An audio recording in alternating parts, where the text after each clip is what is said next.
ज्योतिष या फिर धर्म के नाम पर लूटपाट होती है, इसके बारे में आप बहुत बात करते हैं, वीडियोस शेयर भी करते हैं, शिकायत भी करते हैं। आज मैं आपको लूटपाट से बचने का रास्ता बता रहा हूं। अब आप कितना इस वीडियो को शेयर करते हैं या फिर कितना इसे फॉलो करते हैं, ये आप पर निर्भर करता है। देखें, पितृपक्ष, श्राद्ध पक्ष, पितृदोष पर अभी इन दिनों ये मेरा दूसरा या तीसरा वीडियो है। मैं चाहता हूं कि इसी साल से, अभी पितृपक्ष पक्ष बस अब आ ही गए हैं, इसी साल से आप चीजों को समझ जाएं। आप इसी साल से ये बात जान लें कि पितृदोष के लिए कहीं कोई शांति पूजा पाठ कराने की जरूरत नहीं होती, कहीं कोई पैसा देने की जरूरत नहीं होती। अब इस बात को आप उससे मत जोड़िए, लोग गया जी जाते हैं, वहां पर श्राद्ध तर्पण करते हैं, वो अलग चीज है, वो पितृदोष नहीं है। वो तो जो पूर्वज चले गए हैं उनके लिए वहां पर कर्म किया जाता है। पितृदोष के लिए कहीं कोई पूजा पाठ शांति कराने की जरूरत नहीं होती, कहीं कोई पैसा देने की जरूरत नहीं होती। मैं बार बार इस बात को दोहरा रहा हूं।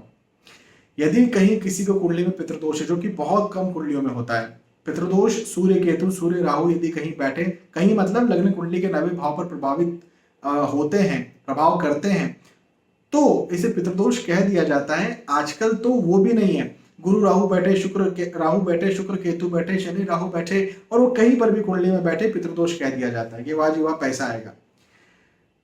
बिल्कुल कहीं पैसा देने की जरूरत नहीं। आज तक मैंने पितृदोष के नाम पर, आज तक मैंने किसी की कोई शांति नहीं कराई, कोई निवारण नहीं कराया, किसी को नहीं कहा। ये वीडियो मेरा सब लोग देख सकते हैं, मैं अपने YouTube, अपने Instagram, Facebook पर डालने वाला हूं। कोई एक व्यक्ति नहीं कह सकता कि मैंने उसके पितृदोष के लिए शांति या निवारण कभी करवाया होगा, क्योंकि ऐसा कुछ होता ही नहीं है। सही रास्ता बताइए क्या है? यदि मान के चलें, देखो आपको पितृदोष है या नहीं है मुझे नहीं पता, मान के चलें कि पितृदोष है, मान लेते हैं कि है, तो भी इसकी शांति, इसका निवारण बहुत आसान होता है। क्या होता है? आप जब ये श्राद्ध पक्ष लगते हैं ना, पितृपक्ष जब लगते हैं, तभी आपके जो अपने पूर्वज चले गए हैं, या फिर आपके एंसेस्टर चले गए, या फिर आपकी उम्र में भी छोटे रहे हो, अनफॉर्चुनेटली उनकी मृत्यु हो गई, तो उनका श्राद्ध कर्म तर्पण जिस तिथि पर आता है उस तिथि पर विधि पूर्वक करें। आपको अच्छे से विधि नहीं आएगी, पंडित जी को बुला लें। और यदि कहीं अकाल मृत्यु हो गई है या कम उम्र में मृत्यु हुई, तब तो पंडित जी को जरूर जरूर जरूर बुलाना चाहिए श्राद्ध कर्म के वक्त। पंडित जी बहुत ज्यादा पैसे नहीं लेते, लेकिन आपको सही विधि नहीं आएगी ना, इस वजह से पंडित जी को आप उस दिन बुला लीजिए और ये आप करवाइए। बहुत ज्यादा वो पितृदोष में जितना पैसा लगता है ना, उतना पैसा पंडित जी नहीं लेते हैं। यदि आप ऐसा करते हैं तो आपको, आपके पूरे घर को कभी कोई पितृदोष नहीं लग सकता। घर कहने का मतलब ये कि भाई एक पिता ने ये किया ऐसा, और एक पिता ऐसा करता है, उसकी पत्नी, उसके बच्चे, उसके पोते नाते, उसकी बेटी, किसी को कभी पितृदोष नहीं लग सकता। तो हर बार, हर पितृपक्ष पर, हर श्राद्ध पक्ष पर उनका तर्पण, उनका श्राद्ध कर्म जरूर करें।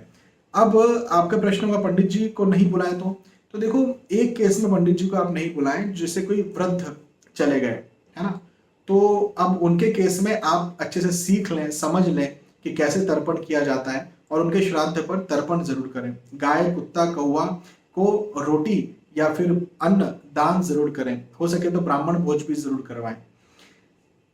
ऐसा मैं क्यों कह रहा हूं कि अकाल मृत्यु के लिए पंडित जी को बुलाना ही है और वृद्ध के लिए पंडित जी को नहीं बुलाना है?